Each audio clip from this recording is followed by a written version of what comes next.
Morning students, आज हम करेंगे कक्षा 9 का व्याकरण भाग। जैसा मैंने आपको अपनी पहली वीडियो में बताया था कि विषय था हमारा अर्थ की दृष्टि से वाक्य भेद।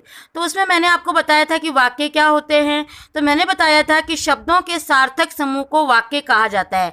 तो मैंने आपको बताया था कि वाक्य के दो अंग होते हैं, जैसे उद्देश्य और विधेय।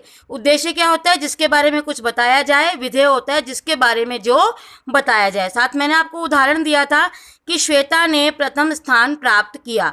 तो श्वेता कौन है? उद्देश्य है, और प्रथम स्थान प्राप्त किया है विधेय है। फिर हमने किए थे वाक्य के भेद। मैंने बताया था कि वाक्य के भेद दो आधार पर होते हैं, एक अर्थ के आधार पर और एक रचना या बनावट के आधार पर। तो हमारे सिलेबस में है अर्थ के आधार पर वाक्य के भेद, जो कि गिनती के 8 है, जिसमें से 4 हमने पहले किए थे। विधानवाचक, निषेधवाचक, प्रश्नवाचक और संकेतवाचक हम पहले कर चुके हैं। आज की वीडियो में हम करेंगे संदेहवाचक, इच्छावाचक, आज्ञावाचक और विस्मयवाचक वाक्य।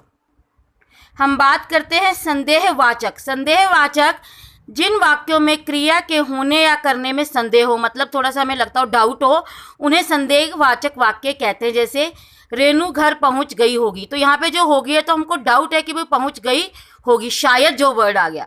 अब तक तो गाड़ी आ गई होगी, मतलब अब तक तो गाड़ी आ गई होगी, मतलब डाउट है, तो इसे कहते हैं हम संदेहवाचक वाक्य। एक होता है इच्छावाचक वाक्य।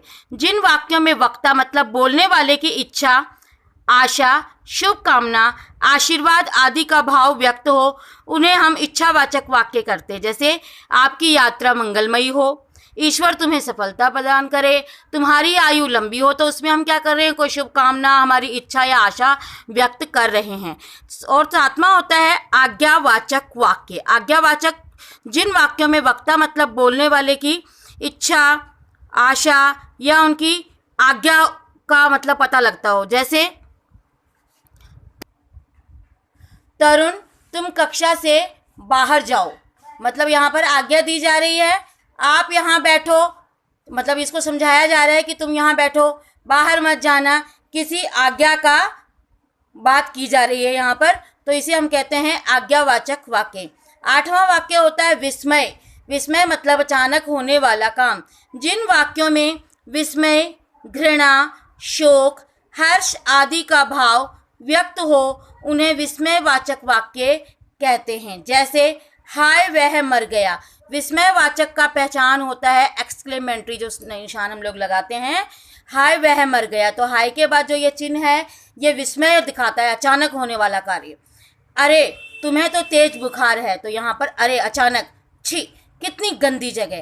तो इस प्रकार वाक्य के 8 भेद होते हैं, जो कि मैंने आपको इस वीडियो में करवा दिए हैं। तो इसका आपको प्रश्न किस प्रकार आएगा? जैसे दीपक को तेज बुखार है, तो इसको सरल, ये एक सरल वाक्य हमारे पास में, इसको हमने विस्मय में बदलना है।